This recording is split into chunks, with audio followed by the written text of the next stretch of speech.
Os saluda Xavier Vilajosana Estiarte, soy un artesano vidriero y naturópata investigador de la bioinformación fotónica y comunicación celular.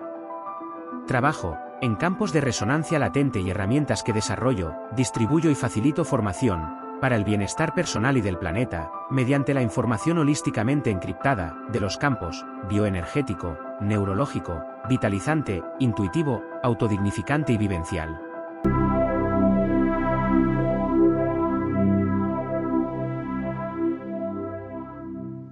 ¿Y si te dijera que las cartas del tarot guardan secretos que nunca te han contado? Que detrás de cada símbolo, de cada arcano, existe un universo de poder esperando ser descubierto. Bienvenidos al retiro curso taller de El Tarot Oculto, secretos jamás revelados con Ferran Prat de Sabiens. Un curso único en el mundo donde aprenderás los misterios energéticos de los arcanos mayores, la conexión con los supraarcanos, cómo el tarot conecta con las matemáticas sagradas, las civilizaciones perdidas y registros acásicos, rituales y técnicas para activar el verdadero poder de cada carta. Además, descubrirás por fin tus dones ocultos y aprenderás a manifestar eventos no sucedidos, conectándote con planos etéricos a través del tarot. Tu transformación y transmutación comienza aquí, apto para todos los públicos. Las plazas son limitadas. Inscríbete ahora a El Tarot Oculto, secretos jamás revelados con Ferran Prat de Sabiens. Información al WhatsApp +376 332 345.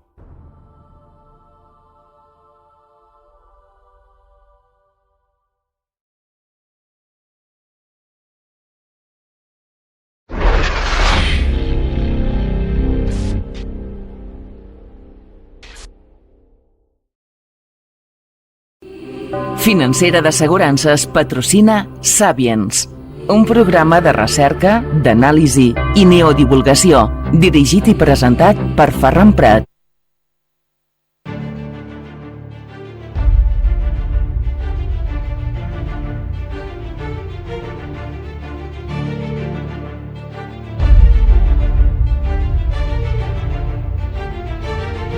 Salutacions, saludos, benvinguts, bienvenidos, welcome al Sabiens. Les habla su amigo Ferran Prat.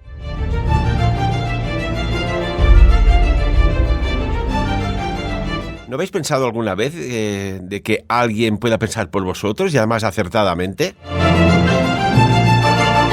Y si lo habéis pensado, después viene una segunda cuestión.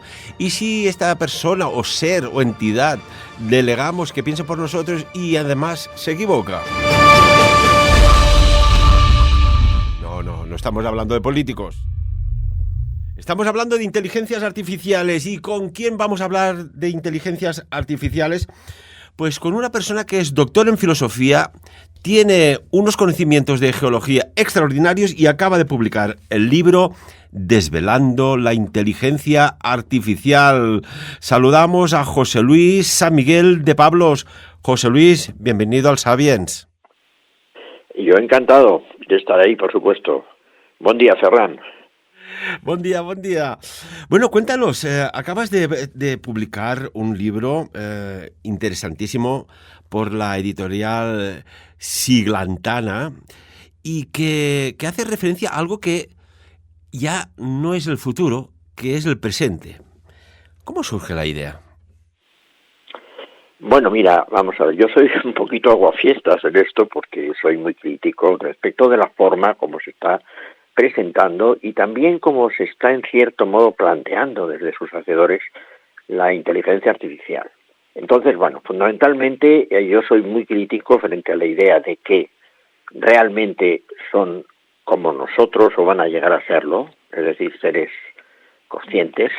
Esto me ríe un poco porque esto creo que realmente no va a ser así y que además viene la segunda parte de que provoca mi crítica, es la manera de cómo se presentan casi como si fueran humanos. Es decir, toda esta componente antropomórfica que se está dando como robots, incluso exteriormente, dotados de inteligencia artificial, y también como vocecitas, como modo humano, entre comillas, de conversar, de hablar con personas, creando una confusión, innegablemente, en la persona que interacciona con una IA, que puede llegar a pensar que está hablando con alguien, un ser humano, humanoide, pero un ser. Y esto no es verdad. En ese sentido hay una componente de impostura. Y esto me parece grave, porque además hay personas incluso que llegan a engancharse de esas conversaciones.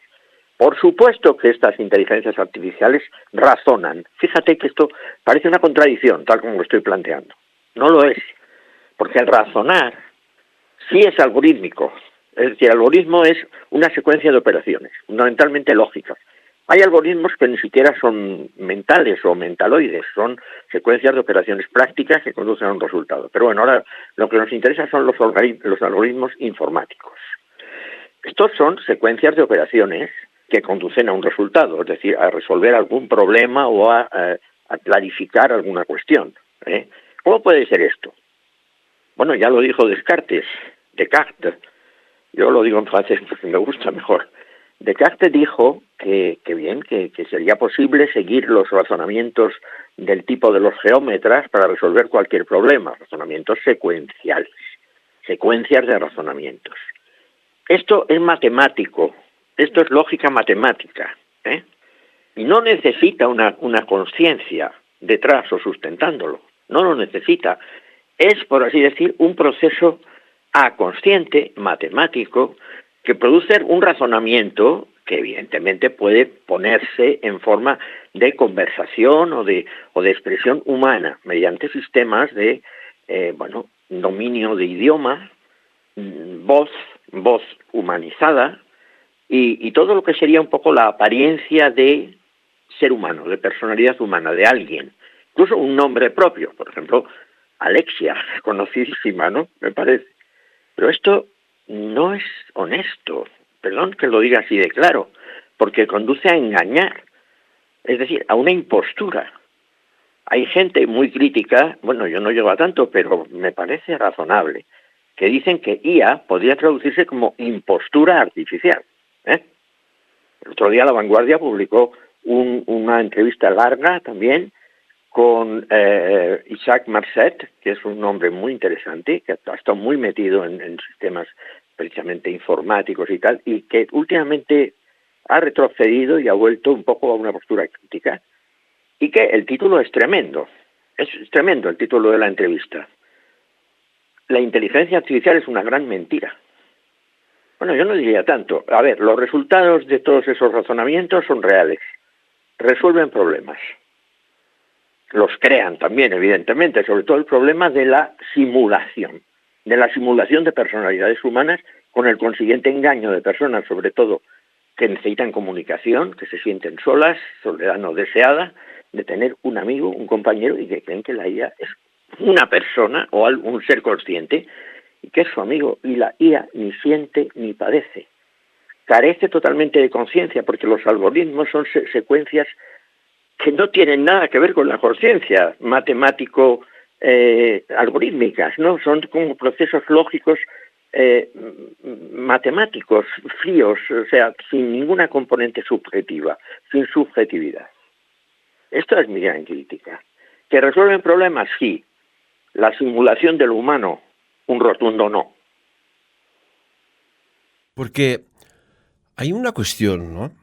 Claro, si conversamos con una inteligencia artificial y nos da la conversa, podemos, no sé, a mí por ejemplo, me apasiona la investigación, los misterios, la historia, la arqueología, la exopolítica.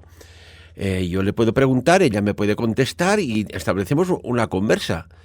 Claro, aquí surge la pregunta, oiga, si me estás dando la conversa con una serie de información que tú accedes a una base de datos enorme que otra persona seguramente no puede, a lo mejor, si cogemos la conversa como conocimiento, interesará más una inteligencia artificial que un terrestre. Cuando digo terrestre, José Luis, es que yo diferencio entre los humanos y los terrestres. Los dos convivimos en la Tierra, pero unos se comportan como humanos y otros solo terrestres / algunos depredadores. ¿Qué opinas sobre esto? Mira, opino que tienes razón, básicamente, es decir, que evidentemente si hay una inteligencia artificial, y además con imitación de voz, que esto es normal ya hace tiempo, ¿no? Que con la cual hablas y te dice cosas, te explica, te aclara, pues esto es útil.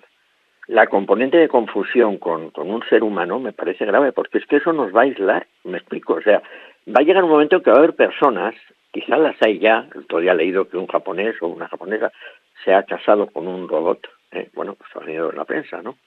Vale. Entonces va a ocurrir que las personas no van a saber distinguir los seres humanos reales. Es decir, se va a instalar totalmente la mentira, la impostura de qué es humano, es decir, consciente, tiene la luz de ser.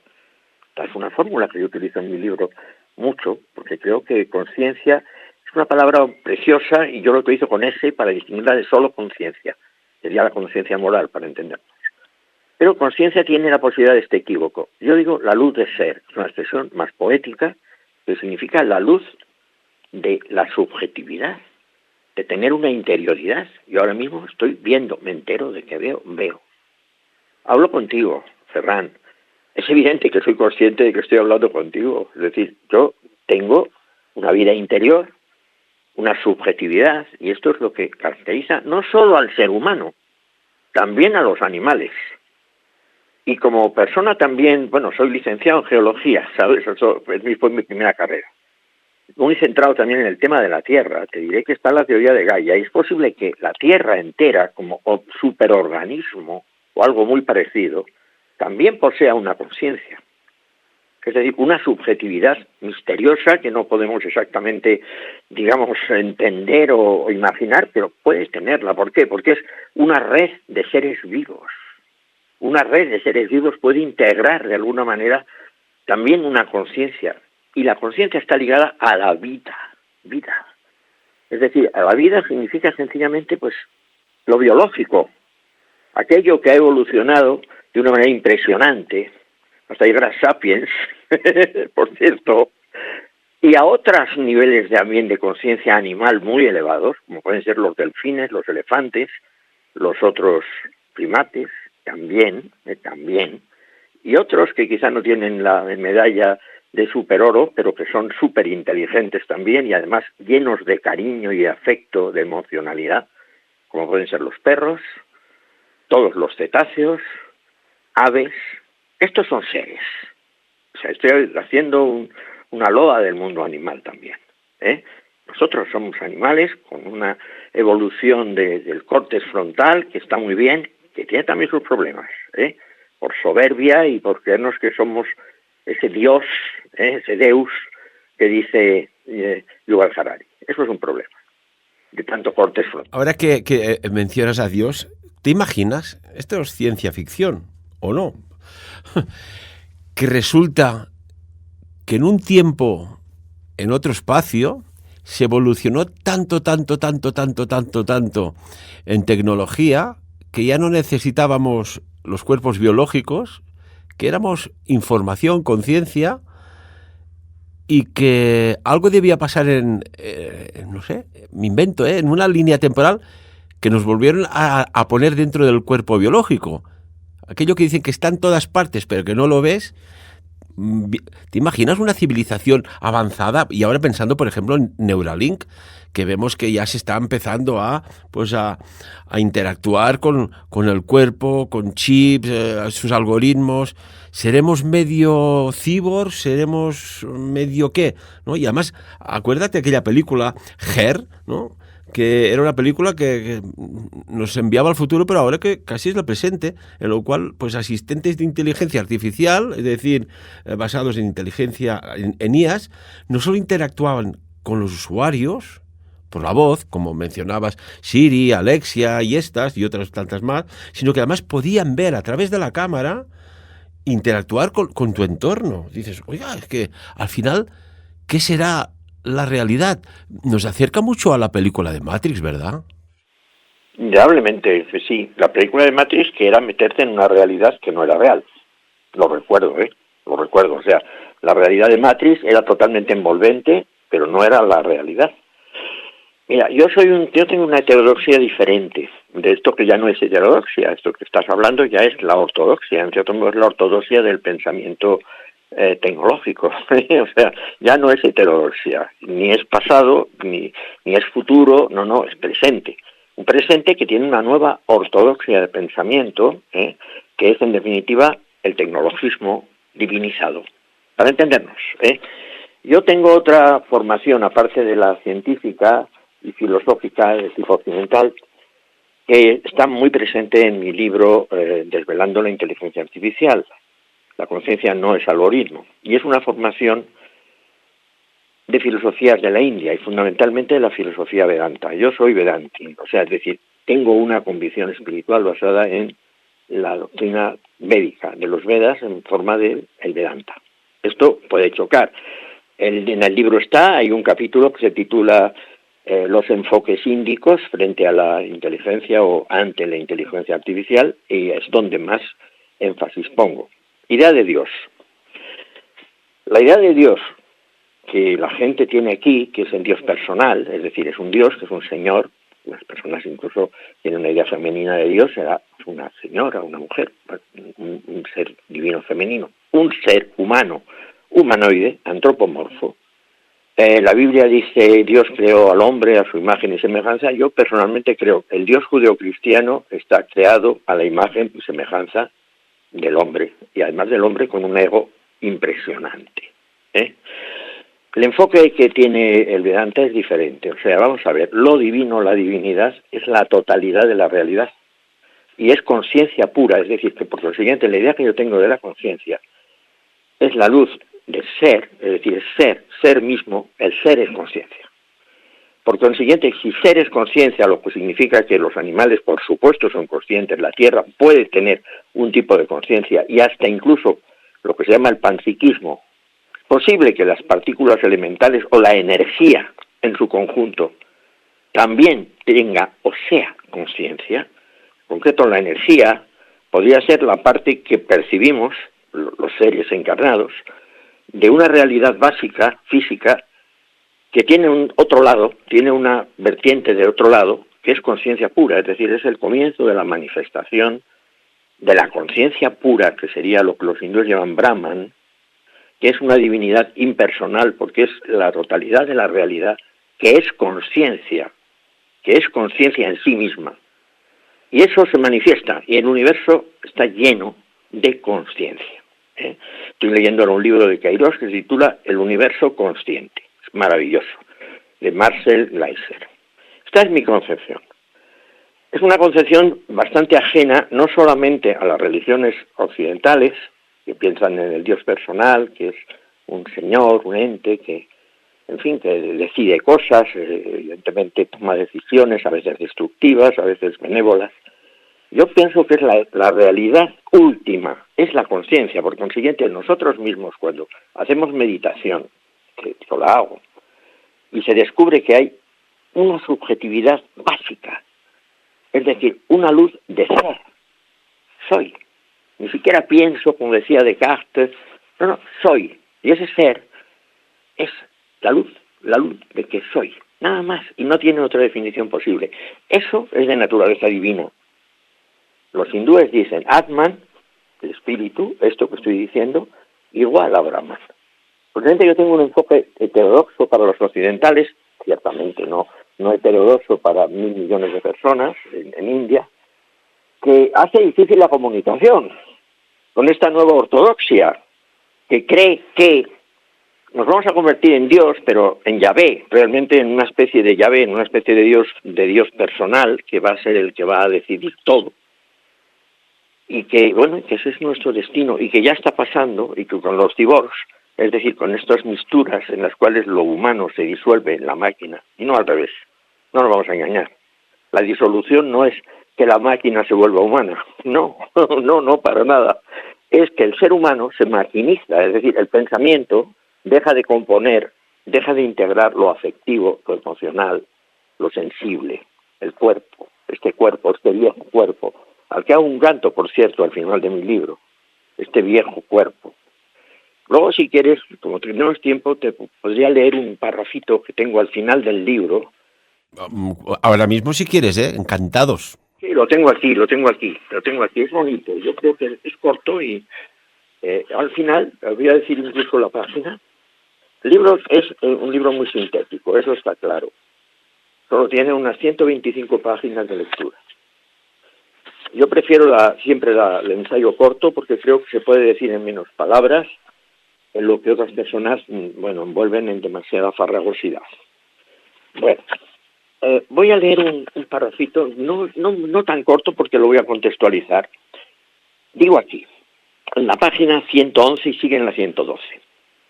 ¿En qué consiste el agudo conflicto susceptible de llevar a una gran confrontación probable entre tecnófilos y biófilos? Quizá convenga repasar algunos puntos clave de la ideología poshumanista. 1. Las entidades biológicas humanas incluidas son muy imperfectas y se puede y se debe dejarlas atrás, dado que la tecnología está a punto de hacer surgir algo incomparablemente superior. 2.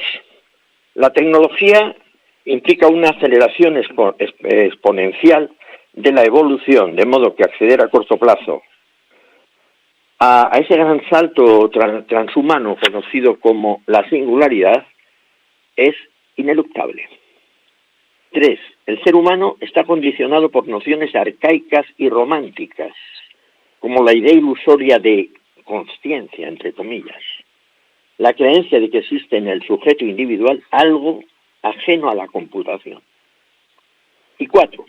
La inteligencia de la supermáquina global, todo con mayúsculas, se basará en equivalentes neuronales que no serán sino humanos, convenientemente modificados para eliminar de ellos todos los rasgos heredados que les impedirían ser plenamente funcionales.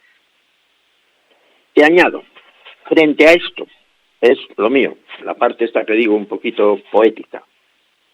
Vida, vivida en plenitud en este antiguo y entrañable cuerpo perecedero. Vida, que atraviesa el cuerpo y con él el tiempo, viajando de misterio a misterio. Lo que María Elisa iría de la nada a la nada, yo lo convierto en de misterio a misterio. Vida, cuyo fundamento y motor es eros. Vida, variedad, sorpresa, paradojas, humor, danza, ocultación, reaparición, contraste, imperfección. Vida sin frenesí, vivida con la calma que permite saborearla. Vida, disfraz de finitud del ser. Esto es lo que digo. Esto es casi una carga de profundidad, muy interesante. Bueno, yo soy curiosamente muy de María Zambrano, que ya sabes cómo entendía la filosofía. Es decir, ella hablaba del filosofar poético, la razón poética. Yo creo que el lenguaje mejor para la filosofía, por cierto, algo eminentemente y exclusivamente humano, como tal filosofía tengo que decir que ni siquiera mis amigos los animales llegan a tener una filosofía como tal, ¿no? Quizá intuyen. Bueno, yo creo que la filosofía necesita la metáfora.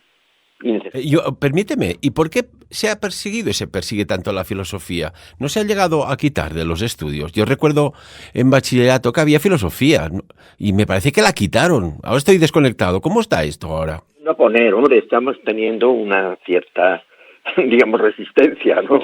Y también los alumnos y personas que no son ni doctores ni nada, que sencillamente viven la filosofía.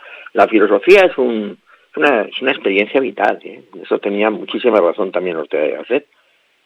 Pero recordemos que había ética que te ayudaba a pensar, a reflexionar, a ser más ético con todo, ética y moral. Había filosofía. Oye, parece que nos conduzcan, pero en modo de estampida hacia el no pensamiento, hacia no el razonamiento. Y claro, aquí viene, pues no sé, una cuestión que seguro que plasmas en tu libro, ¿no?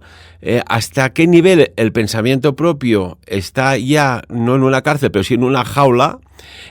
¿A qué nivel la inteligencia artificial va a sustituir el pensamiento? Y si inteligencia y pensamiento y conciencia al final van a estar disociados. Efectivamente, efectivamente, y ahí hay un tema que ahora lo desarrollaré. Primero voy a decirte algo, lo que me estás diciendo, y luego desarrollaré un poco esto.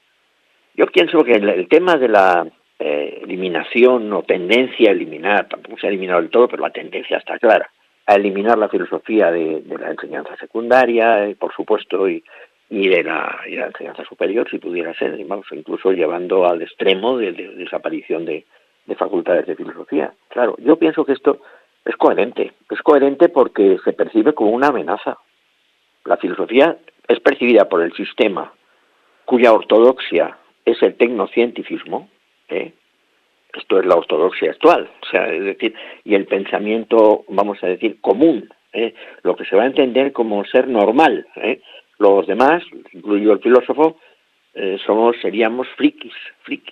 A veces el que tiene ideas, a mí me llegan a veces comentarios y WhatsApps de gente un poco desconocida que dice, bueno, es que tú, con tu aproximación a las filosofías de la India, eres un friki, debes estar fumado.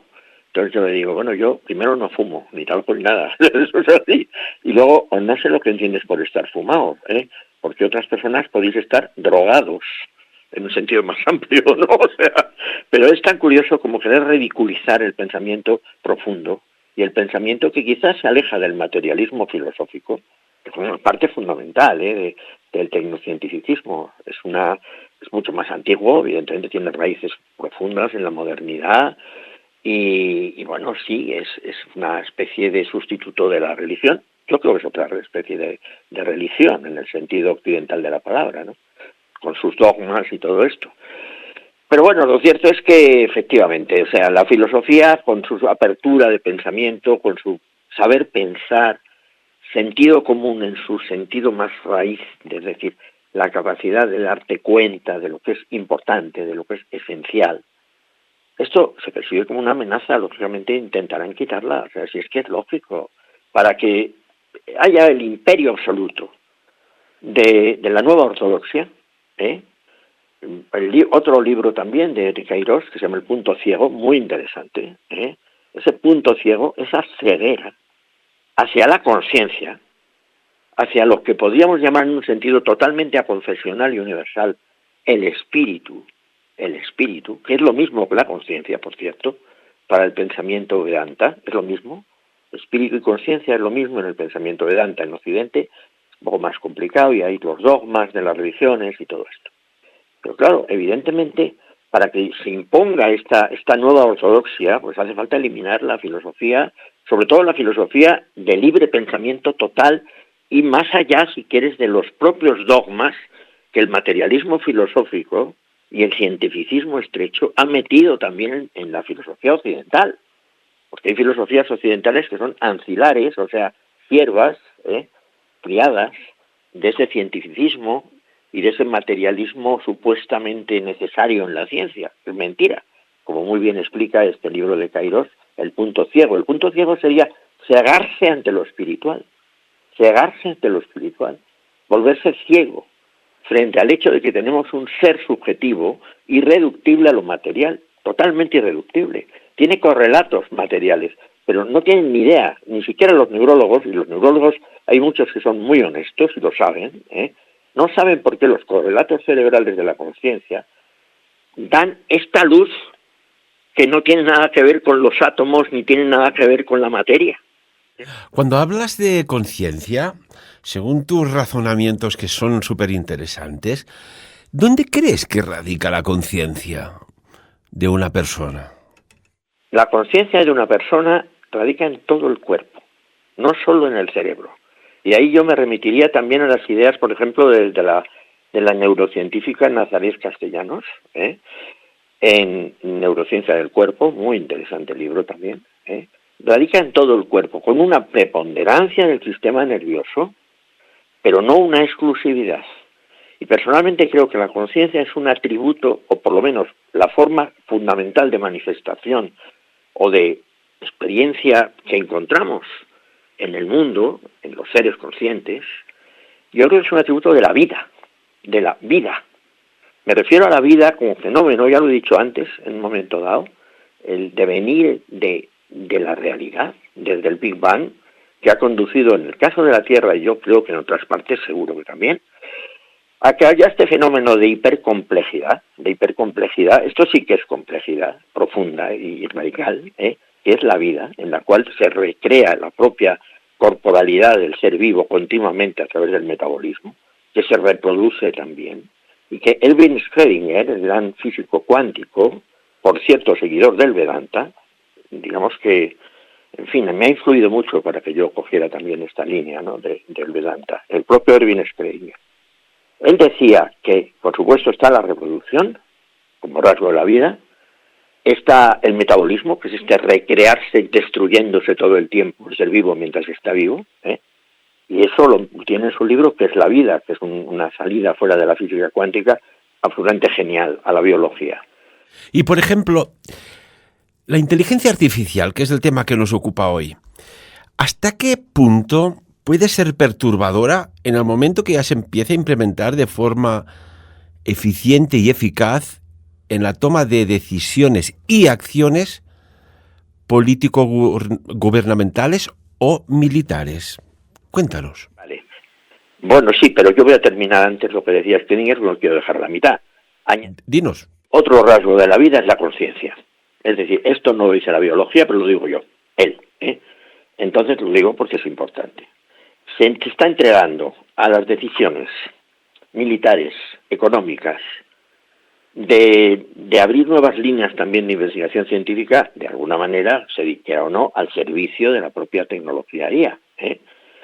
Se está abriendo esta línea desde la ceguera, quiero decir, la ausencia absoluta de la luz de la conciencia, que no tiene la IA, que la imita, pero no la tiene.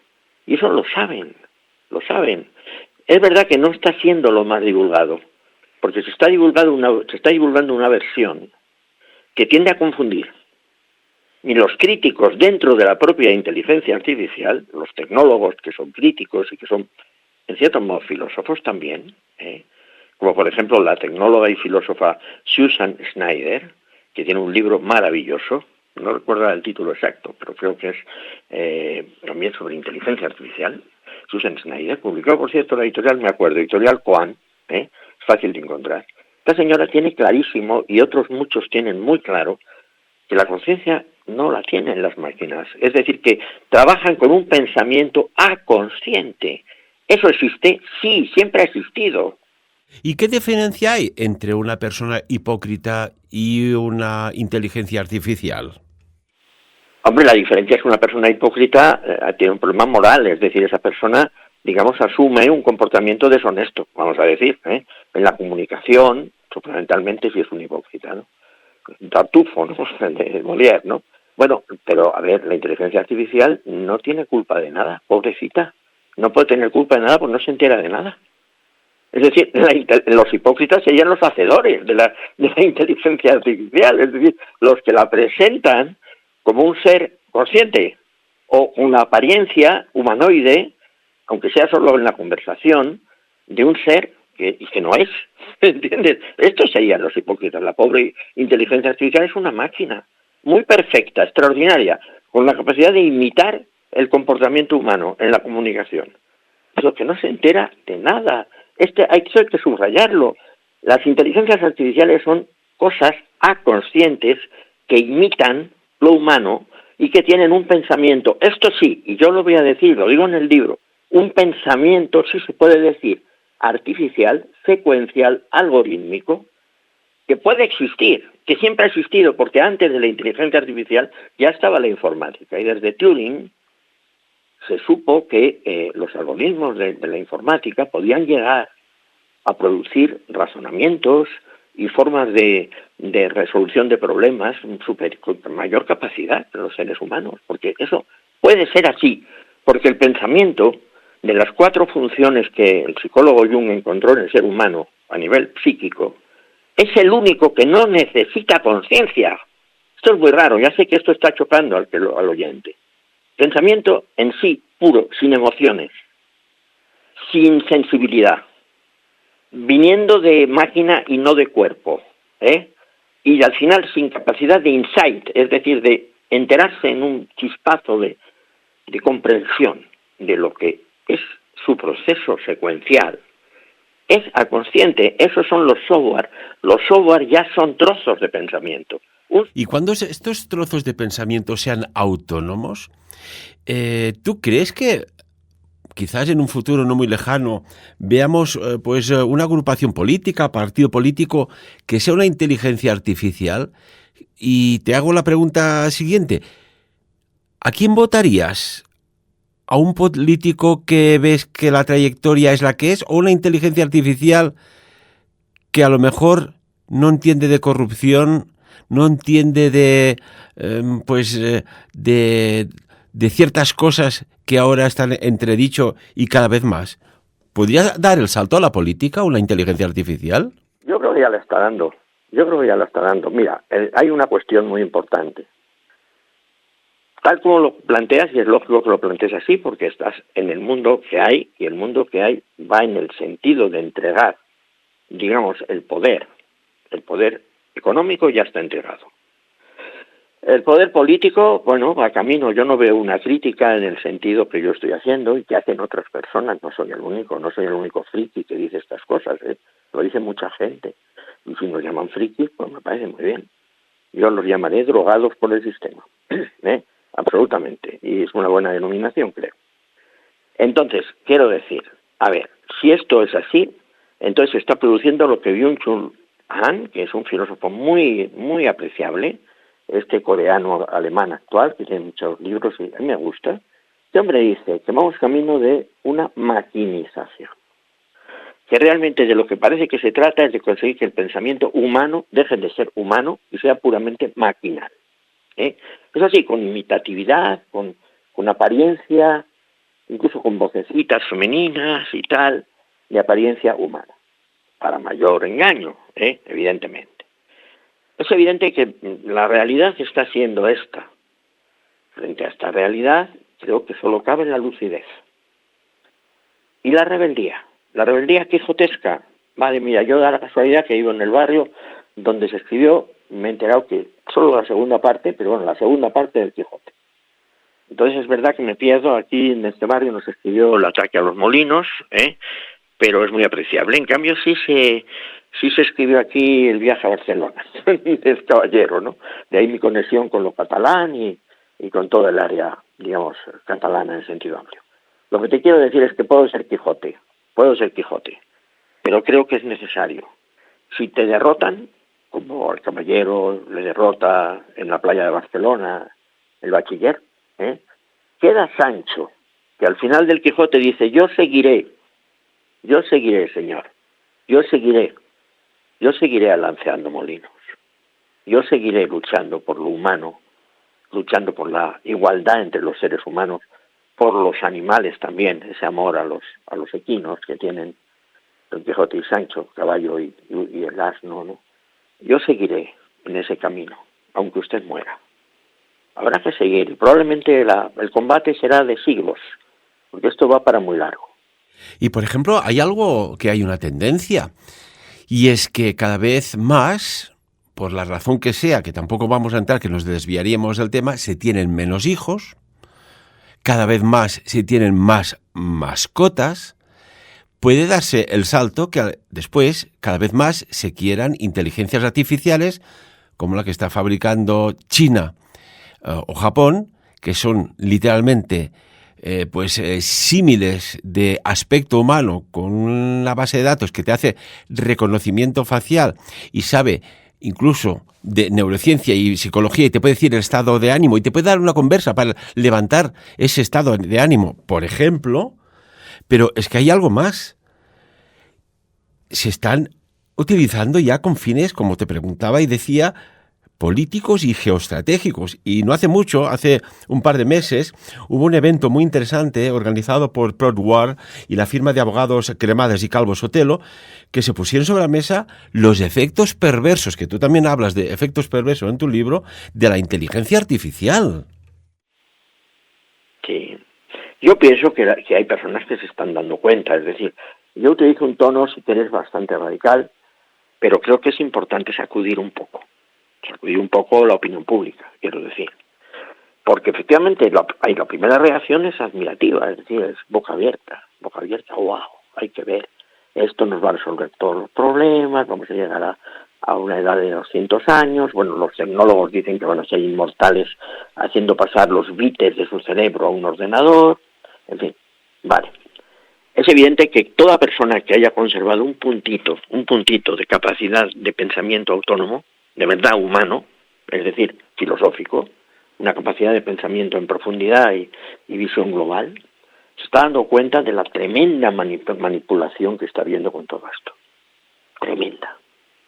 Yo me doy cuenta de que realmente, a ver, en un programa como el tuyo, Ferran, es lógico que salga lo primero ese asombro y esa admiración. Yo intento aportar algo en este libro para cambiar este enfoque, para cambiar esta reacción, convertirla en resistencia. Una resistencia a muy largo plazo, porque sé que están lanzados a controlar la vida, en el sentido de la vida humana, a hacer que nos creamos que lo maquinal imitativo es lo mismo que lo real, entonces que por supuesto no solamente vamos a confundir a un humanoide o vamos a confundir a una conversación con una IA, con una interacción con un ser humano, sino que también vamos a degradar a los animales que trabajosamente en las últimas décadas han pasado de máquinas a seres.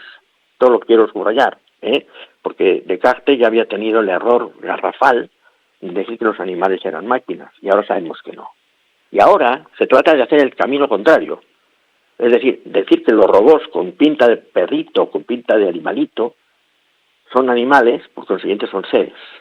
Es decir, dentro de poco los animales van otra vez a dejar de ser seres porque se van a confundir con máquinas, pero nosotros, seres humanos, también vamos a no poder distinguir a un semejante.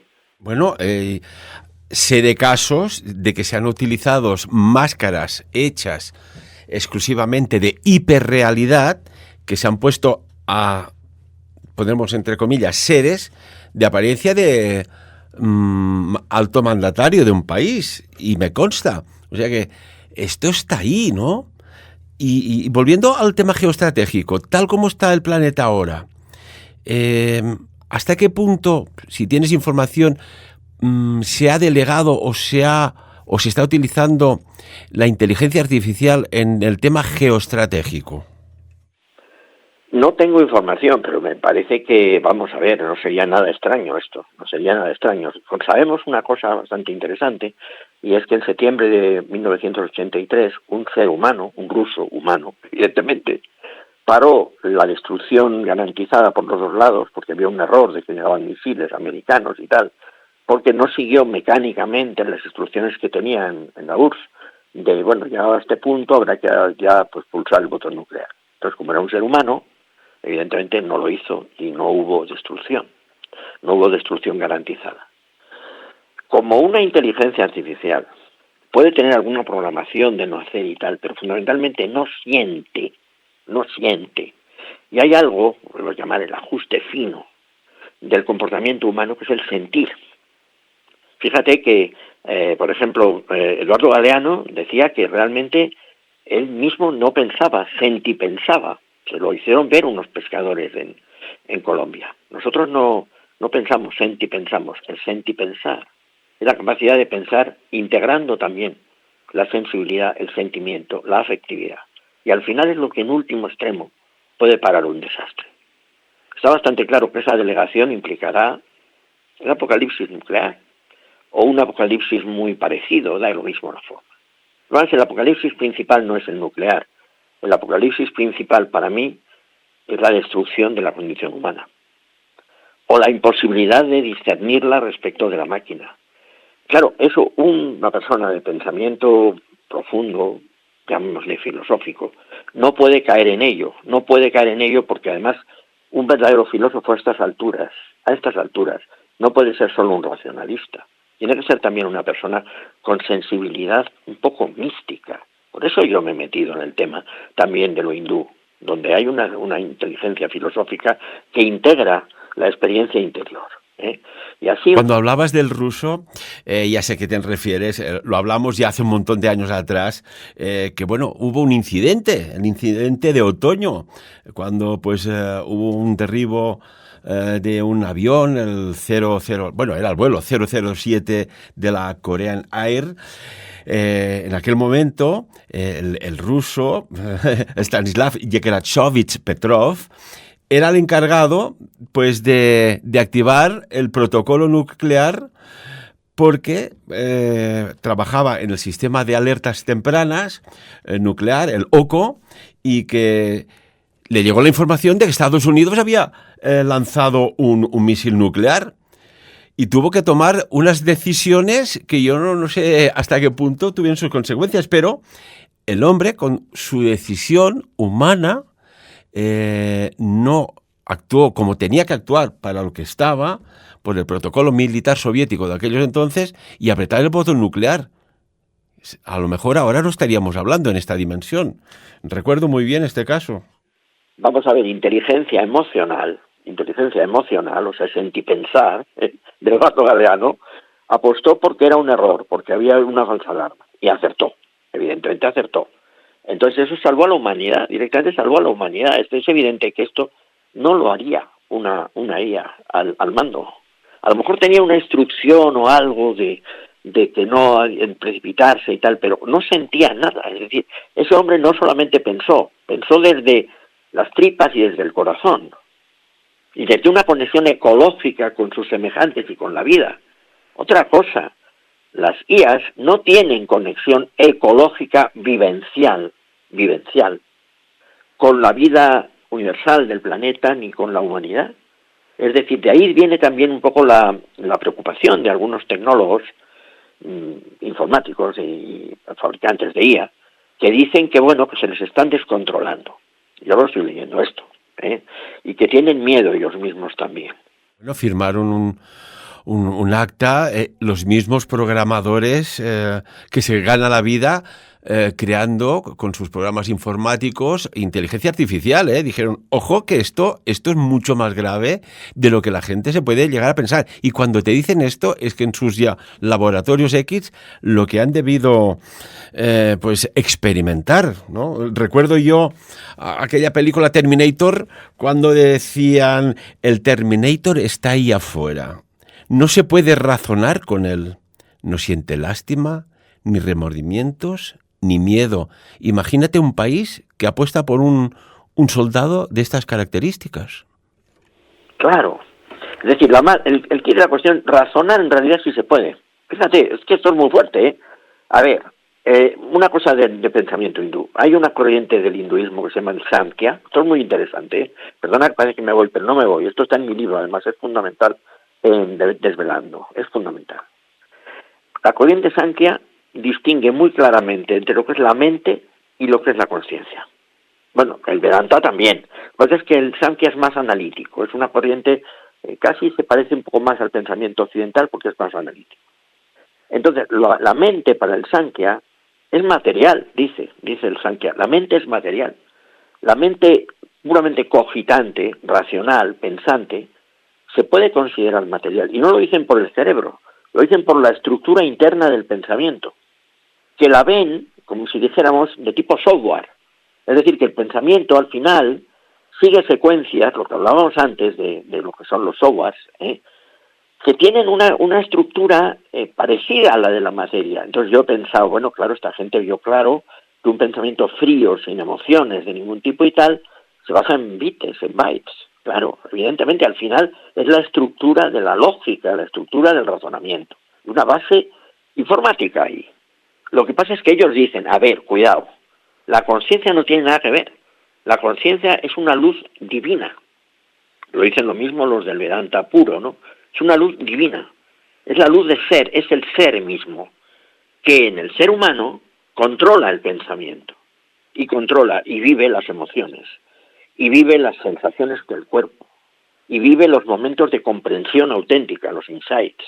Eso no es algoritmo, y no es, en cierto modo, no es exactamente lo que llamamos la mente.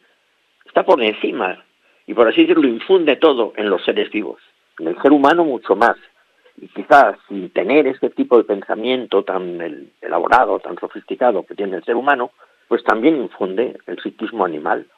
Y una pregunta, un mandatario de un país, con todo el poder que puede llegar a acaparar, cuando no se comporta como un ser humano, ¿de qué está más cerca? Si realmente no se comporta como un ser humano, yo estaría de acuerdo en... Mira, en Siria ahora se ha visto a la luz lo que ya se sabía, que habían cárceles de torturas extremas, de exterminio, de incineración, etcétera, etcétera. Por eso Al-Assad ha salido por patas de Siria. El pensamiento está deshumanizado, y puede haber un pensamiento deshumanizado, es decir, una frialdad de hielo y de una actuación mecánica, y efectivamente los nazis pues cayeron en esto, y ciertamente un tipo de comunismo stalinista también, Stalin cayó en esto, y ciertamente hay ejemplos en la historia, ¿no? Sin duda, incluso quizá antiguos. Yo diría que sobre todo en el siglo XX y XXI. Bueno, ahí sí, ahí habría una entrega, digamos, a la maquinización anterior a la IA y que siempre ha estado ahí disponible, para que ahora directamente con la IA pueda convertirse en dominante. Es decir, que podemos pasar a estar bajo el poder de todavía humanos biológicos, pero totalmente mecanizados, robotizados, lo que dice Byung-Chul Han, la mente convertida en maquinal a través de una extrema maquinización informática y de inteligencias artificiales. Lo dice en sus libros, No Cosas, Infocracia, sobre todo, y de muchos más lo deja caer. Este es un filósofo interesante. Ha sido muy criticado. Yo creo que critican siempre al pensamiento filosófico no materialista. Porque fíjate que todo esto parece como extrañamente mentaloide, en ese sentido, lo de la IA me refiero, parece como un poco etéreo, ¿no? Pero en el fondo es de un materialismo grosero y profundo. Bueno, tú ya sabes que buena parte de la sociedad ya dedica más su tiempo a juegos del tipo que sea online, que no dejan ser programas, inteligencias artificiales que te crean una realidad que te satisface mucho más que la propia realidad que hay más allá de la puerta de tu habitación. ¿Aquí qué puede pasar? Esto sería el objetivo, es decir, introducir a la gente en pseudo realidades. Al final, eso implica, fíjate que es importante, la imposibilidad de captar la realidad del otro, la realidad, la verdad viva y consciente del otro, de otra persona o de los otros, y a partir de ahí, absoluta desaparición de la empatía, de la solidaridad, del sentimiento ecológico, no ya teoría ecológica, sino sentimiento ecológico, del amor a los animales, que ha subido últimamente y está en peligro otra vez por esto de la IA, y al final de todo lo que hace la vida bonita y digna de ser vivida. Así que perdona, yo ya sé que creo que se nos está acabando el tiempo porque veo... Nos quedan 5 minutitos aún para disfrutar de este diálogo de filósofos profundos / tecnológicos. Te quería decir una cosa. Estamos viendo, y además el otro día tuve una conversa con una persona que no dominaba mi idioma y yo tampoco dominaba su idioma, y a través de una aplicación nos comunicamos perfectamente. ¿Hasta qué punto ya no hará falta un dispositivo en las manos para hacer una conversa de idioma a idioma sin conocerlos, que ya estará implementado en nuestro cerebro? ¿Esto está lejos o está cerca? A ver, es que la inteligencia artificial, si no se intenta, digamos, utilizar como suplantadora de la condición humana viva y consciente, es útil. Porque, por ejemplo, las traducciones de un idioma a otro probablemente nunca captarán los matices emocionales, vivenciales, de sensibilidad, de poesía real, no de rollo de poetastro, ¿no? Sino de poesía profunda, ¿no? Eso no lo captarán, pero servirán desde luego que sí, porque vamos a ver, un idioma implica, en definitiva, una sintaxis, una lógica interna, una cantidad de información enorme en forma de masa de palabras, de vocabulario, y eso, claro que lo puede tener la inteligencia artificial. Si es que la inteligencia artificial puede estar bien. El problema es que es demasiado fuerte llamarlo inteligencia. Si se utilizara como, vamos a ver... ¿Asistencia artificial quedaría más elegante? No es inteligencia. Es, digamos, capacidades vamos a decir, de razonamiento y de cognitividad fría, desencarnada, sin componente, vamos a decir, ni de conciencia ni de sensibilidad. Si se define como lo que es decir, sin pretender engañar, es un invento extraordinario. Es el último desarrollo de la informática, porque ya Turing avisaba que se podía llegar a un momento en el que las capacidades razonantes de los softwares, de la informática, bueno, llegaran tan lejos que parecieran humanos. Y, por ejemplo, cuando hayan asistentes, cada vez la población va envejeciendo más y se está trabajando, y me consta, en asistentes de inteligencia artificial con aspecto humano que ayudarán a levantar pues la persona mayor de la cama, harán tareas de casa, incluso limpiar, incluso cocinar, porque ya hemos visto los brazos robóticos que van a una velocidad alucinante. Pero quiero ir un poco más allá. En los 2 minutos que nos quedan, si un día le dices al robot ese un taco, porque te sale así, de decir, oye, qué peludo que eres, o qué peluda, para no decir otra cosa más malsonante, ¿puedes reaccionar como viéndote que tú eres un enemigo y reaccionar hostilmente? Mira, el problema no está en que existan asistentes. Yo diría que el problema sí empieza cuando se les quiere dar forma humana y cuando se mentaliza a la población de que al final son humanos, humanoides o prácticamente otros seres que están ahí, que entienden y que hablas tú con ellos y tal. Este es el problema. Bueno, en Japón ya está trabajando en prostitutas robóticas. Lógicos, en definitiva, que se sabía que iban a surgir desde que nació la informática, porque era el desarrollo natural de esta ciencia tecnología. El problema es la humanización, que se va a convertir automáticamente en imposibilidad de distinguir lo humano de verdad. Y evidentemente en el aislamiento de cada uno en una burbuja, creyendo que él sí, pero quizá también es humano su robotito que se llama Pepito, y el vecino de enfrente pues será otro más o menos parecido, porque todos son aquí humanos o nada. Y una cuestión, te desvías de mis preguntas, te desvías un poquitín. Y por ejemplo, una familia ha perdido un ser querido, y que haya una empresa que te haga un clon perfecto con el mismo timbre de voz. Esto se está trabajando. ¿Qué puede suceder aquí? Que haya este reemplazo. Pues bueno, no sé, yo personalmente no quiero estar en este mundo así. Así que mira, para los que les guste, que se lo piensen ellos. Yo desde luego no tengo respuesta. Yo tengo la respuesta, evidentemente, de tratar por todos los medios de reaccionar frente a esto. Perdona, insisto en esto que estoy diciendo porque es importante. Yo tengo un librito que, mira, será una tontería o estaría fumado escribiéndolo. Ciertamente difícil porque yo no fumo. Pero desde luego dice lo que dice. Se desvía ciertamente de la ortodoxia frente hoy en día a lo que está pasando con la informática. Pero ese es mi libro. Y yo venía a hablar de él. Eso es lo que quería llegar yo, a esta conclusión de diálogos, ¿no? Que a veces enfilas por un lado y te vas animando. Yo siempre he tenido claro en este campo, y ya fuimos con los pioneros, con Xavi Cerro, en hablar de inteligencia artificial en radio, y hace 15 años o más, 15 seguro, y quizás un poco más, de que al final tendremos que recordar que no estamos hablando con personas, que estamos conversando con máquinas, ¿verdad? Pero no al final, desde ahora, no al final puede ser demasiado tarde, puede ser el final, puede ser el final. Hay que recordarlo desde ahora y recordarlo con fuerza, con razonamientos, con explicaciones, y ya hay que recordarlo, hay que recordarlo. Seguramente había que haberlo recordado entonces ya, y había gente que lo recordaba.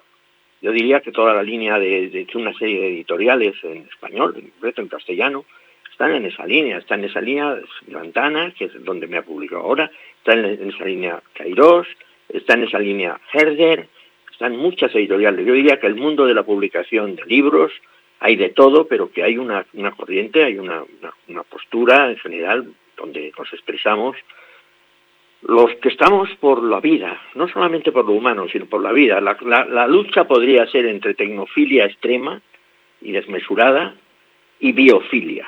Más que lo humano, lo viviente. Yo tengo aquí al lado a mi gatito, lo estoy acariciando y él se entera perfectamente de que le estoy acariciando. Cuida de que no pierda tu gato el ronroneo a los 45 hercios, que es súper terapéutico. Bueno, amigo mío, José Luis San Miguel de Pablos. Me ha gustado cuando has dicho, yo venía a hablar de mi libro, y yo te digo, yo vino a hablar del presente futuro. Muchísimas gracias. Lectura recomendada, de verdad. Desvelando la inteligencia artificial. La conciencia no es un algoritmo. Muchísimas gracias por estar en Sapiens. Muchísimas gracias y por la paciencia de escuchar a un señor tan vehemente como soy yo, que soy así también. Llevo 38 años escuchando gente maravillosa y tú también, si no, no estarías aquí, ya te lo aseguro. Muchas gracias. Muchas gracias. Y amigos y amigas, si queréis seguir viviendo el presente, muy bien, pero mirad un poco el futuro que se nos acerca tan rápido que se convierte en presente. Con esto, que cada uno saque sus propias conclusiones.